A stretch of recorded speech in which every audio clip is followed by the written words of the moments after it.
All right, ready to dive in.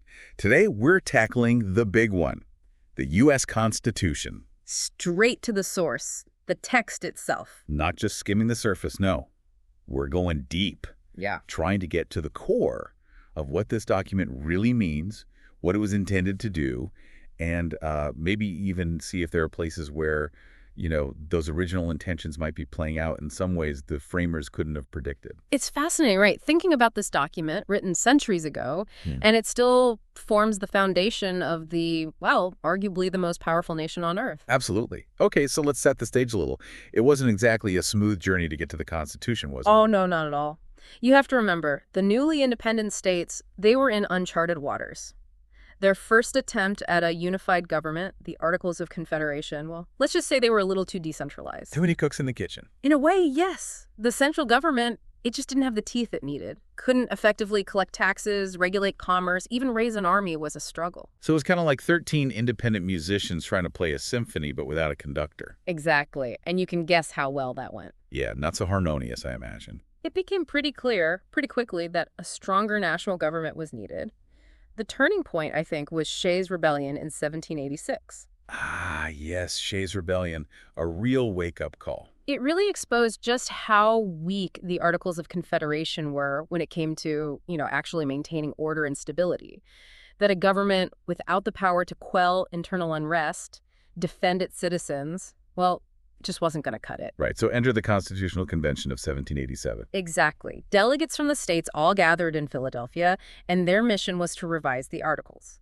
But what came out of that convention, after months of, believe me, heated debates and compromises, wasn't just a revision. It was a whole new document, the United States Constitution. It's incredible to think about it, isn't it? All these delegates with all these different perspectives, interests, backgrounds, and somehow they managed to hammer out a framework for a government that, well, it's still standing centuries later.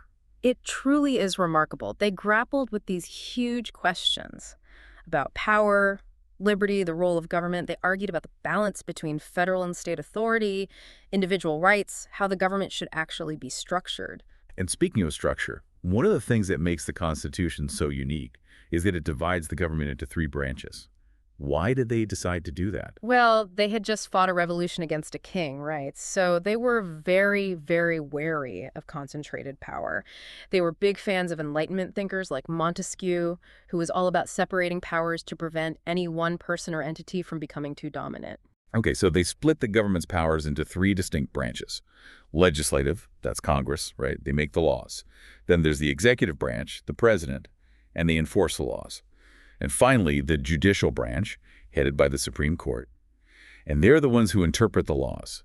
Checks and balances, right? That's the famous system. Yes, that's the genius of it. It's this intricate system of checks and balances woven right into the very fabric of the Constitution. Each branch has its own set of powers, and these powers can actually limit what the other branches can do. So it ensures that no one branch can just run wild and do whatever they want. Okay, so it's like a delicate dance, everyone keeping each other in check. Can you give us an example of how that would actually play out? Sure. Let's take the process of making a law. So Congress, that's the legislative branch, drafts and passes bills, right? But then the president, the executive branch, has the power to veto any bill that Congress passes. So the president can stop a bill from becoming law. Ah, but Congress can fight back, right? Exactly. Congress can override a presidential veto, but they need a 2/3 majority vote in both the House of Representatives and the Senate. And even then, if a law ends up in court, the judicial branch can step in. The Supreme Court can decide if a law is unconstitutional. If they say it is, well, that law is basically void. Wow. So the framers really built this whole system to make sure no one was getting too powerful. But they also wanted to make it clear what they hoped this new nation would achieve. That's where the preamble to the Constitution comes in, right? The preamble is interesting, isn't it? It's often overlooked, but it's such a powerful statement of purpose. It lays out the framers' aspirations for the nation. We, the people of the United States, in order to form a more perfect union. Right from those first words, you can hear the ambition in their voices. Establish justice, ensure domestic tranquility, provide for the common defense, promote the general welfare, and secure the blessings of liberty to ourselves and our posterity. Big goals. They weren't messing around. And you know what I find particularly intriguing about those objectives, especially as we, continue this deep dive? It's how they've been interpreted and applied over time. It's amazing how much they still resonate today. Like promote the general welfare. What exactly does that mean? It's been debated for centuries. Exactly. And domestic tranquility. That one feels particularly relevant right now, especially with all the division and unrest we're seeing in the world. It makes you wonder, how well has the Constitution, with all its checks and balances, its lofty goals, how well has it really held up over time?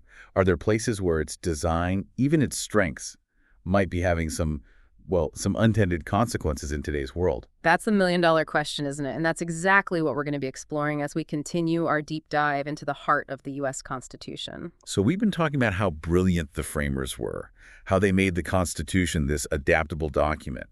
But is it really perfect? I mean, come on. There have to be some things they just didn't get quite right. Right. Some things they couldn't have possibly predicted back then. Of course. No document written centuries ago could perfectly predict how the world would change. The Constitution is a product of its time. It reflects the concerns and priorities of the late 18th century. So naturally, as society evolves, trying to figure out exactly what the framers meant in certain clauses can be a challenge. It's like those old maps you see in museums. They're beautiful and historically important, but try using one to navigate a modern city. Good luck. Exactly. You just wouldn't get very far. And the debate over the Second Amendment is a perfect example of this. It says, a well-regulated militia being necessary to the security of a free state, the right of the people to keep and bear arms shall not be infringed. Okay, think about it. Back in 1791, when that amendment was ratified, the U.S. didn't have a standing army. Citizen militias were essential for defense. So the Second Amendment was designed to make sure those militias could be armed. Makes sense in that context. But fast forward to today, and we've got this massive debate over gun control. Yeah, it's a huge issue. And the question becomes, does the Second Amendment guarantee an individual's right to own guns no matter what? Or was it specifically about those well-regulated militias? How you interpret that one phrase has a huge impact on the legal and political landscape. It's really amazing how much the interpretation of these rights can change over time. And it's not just about guns either. That whole idea of balancing federal and state powers, that's another area where things are getting really complicated. Oh, absolutely. Take healthcare or education, for example. Should those be mainly regulated by the federal government, having one national standard for everyone, or should each state get to decide how they want to do things? The Constitution lays out the framework for federalism, but figuring out where federal power ends and state power begins, well, that's a whole other debate. Seems like the framers gave us a lot of homework. They gave us the basic principles, but it's up to each generation to decide how to apply them. You could say that's part of what makes the Constitution so brilliant. It's a living document. It's supposed to be interpreted, debated, challenged. It's how we work towards that more perfect union. I love that. It's not just this set of rules written in stone. It's an ongoing conversation between the past, present, and future. Exactly. And maybe that's one of its greatest strengths. Its flexibility has allowed it to adapt to new situations, changing social norms. And don't forget, it's been amended 27 times, from abolishing slavery to giving women the right to vote. It shows how much our understanding of rights and equality has evolved. Right. It's not just some old document gathering dust. It's shaping our lives every day. Okay, but let's get back to some of those amendments. Specifically, the Bill of Rights, the first 10. These are what a lot of people think of as the heart of individual liberties in America. The Bill of Rights was added to calm down the anti-federalists. They were worried that this new, powerful federal government might, become tyrannical and step on individual freedoms. So the Bill of Rights is all about protecting the rights of citizens and limiting the power of the government. Freedom of speech, religion, the press, the right to bear arms, protection against unreasonable searches, the right to a fair trial. These are pretty big deals, wouldn't you say? Absolutely fundamental rights. They've had a massive impact on legal decisions in this country and on our understanding of what it means to be a free citizen. But even these core rights can be tricky, right? Take freedom of speech. Where's the line? Especially now with the internet and social media, what are the limits? That's the million-dollar question, right? And it's something courts are dealing with right now. Where do you draw that line between speech that's protected and speech that could lead to violence or real harm? How do we protect free expression while also trying to prevent the spread of misinformation or hate speech? It's not easy. And what about privacy? The Fourth Amendment says we're protected against unreasonable searches and seizures. But what does unreasonable even mean when so much of our lives are online? Are our digital footprints fair game? That's another great example of how we're still trying to figure out how the Constitution applies to modern life. Hmm. The framers couldn't have predicted the internet or the sheer amount of data we generate every day, but the principles of the Fourth Amendment are still relevant. It's about finding that balance. It's like the framers built this amazing time machine, this document that speaks to us across centuries and asks us these same fundamental questions about power, liberty, the role of government. It's the enduring legacy of the Constitution, isn't it? It's not just something to be studied, it's something to be lived, debated, reinterpreted as we try to build a more just and equitable society. And speaking of building a more just society, we can't forget about those later amendments, the ones that expanded rights and equality. You're right. Amendments like the 13th, which abolished slavery, the 14th, which guaranteed equal protection, and the 19th, giving women the right to vote, they show that the Constitution can evolve, that it can fix its own mistakes. They're a reminder that working towards that more perfect union, it's a never-ending process. We have to constantly look at our values, see if we're actually living up to the ideals of the Constitution. And they highlight how important it is for citizens to be engaged. It's not just up to judges and lawmakers to decide what the Constitution means. We all need to be part of that conversation. So we've talked about where the Constitution came from, how it's structured, the big principles it lays out, and even some of the, let's call them growing pains it's facing today.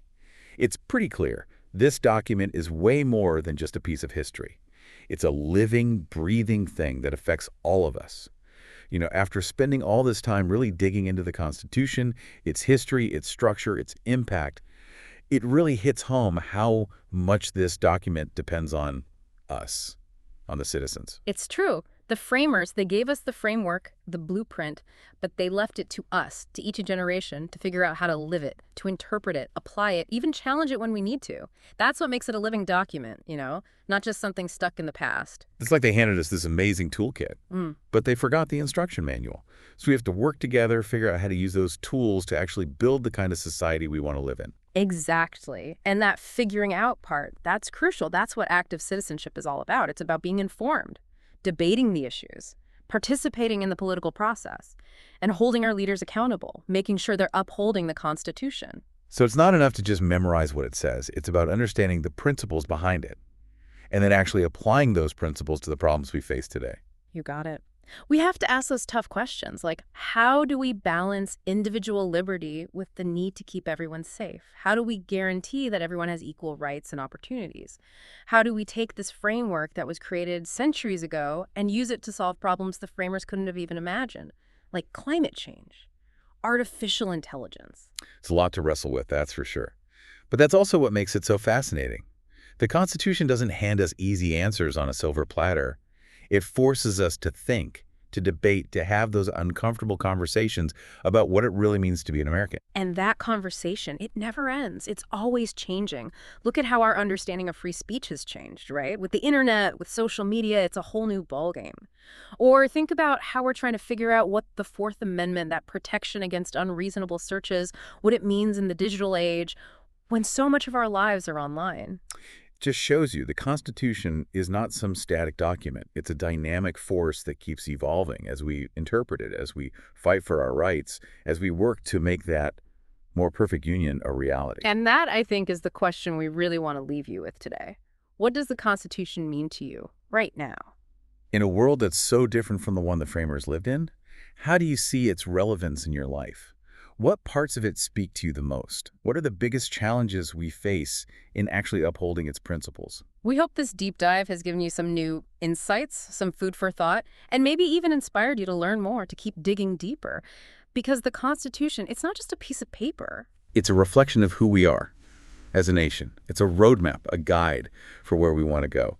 And it's a challenge to every one of us, to every citizen, to keep working, to keep striving, to build that more just and equitable society. That's it for our deep dive into the U.S. Constitution. We hope you enjoyed it, and we hope you'll keep exploring, keep asking those tough questions, and keep the conversation going.